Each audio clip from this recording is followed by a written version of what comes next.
funding. Is it fair to say that the changes the government has already made since it's been in office have been insufficient, that it hasn't given the sort of extra assistance that they promised it would? We have the federal government with an agriculture white paper that has been much delayed. So has the white paper for Northern Australia. Is the government not making this enough of a priority?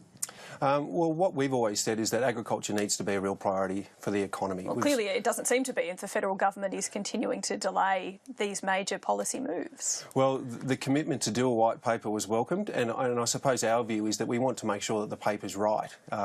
What we need is a bipartisan approach to agriculture and the importance that it plays in the Australian economy. We've seen downturns across mining and other sectors. Agriculture has a really positive future, and we want to make sure that the white paper is properly completed, comprehensive, and not just completed. What we're seeking out of the budget is funding that will help implement some of the initiatives that we hope are part of the white paper. So it's not just completing a white paper, it's the pathway forward over the next 15 or 20 years that sets agriculture You've got a problem here though, haven't you? Because you're looking to see that commitment in the budget, but the government is hamstrung by the fact that it hasn't released these white papers. It can't or isn't in a position to detail a long-term vision. So what you're going to get in the budget is presumably only going to be short-term or subject to change following the release of the white papers. We are subject to government processes, and we've been talking to them over the last 18 months or so to make sure that we get a good outcome from this white paper. It is a commitment from the government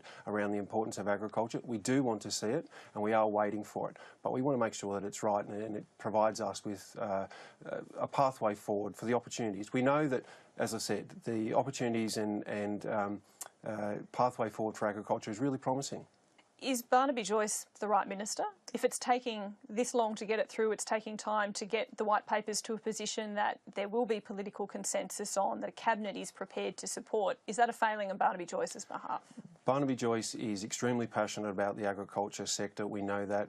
He's been on the record as saying that he wants to improve the profitability of the farm sector, and that's what we're about as well. We know it's a difficult climate, and as long as we've got a passionate agriculture minister, we're on the right way forward. Passion's not enough to get you across the line if you're relying on winning bipartisan support. Do you need someone with a different political approach? What we need is someone who's in touch with the agriculture sector. Barnaby is that person.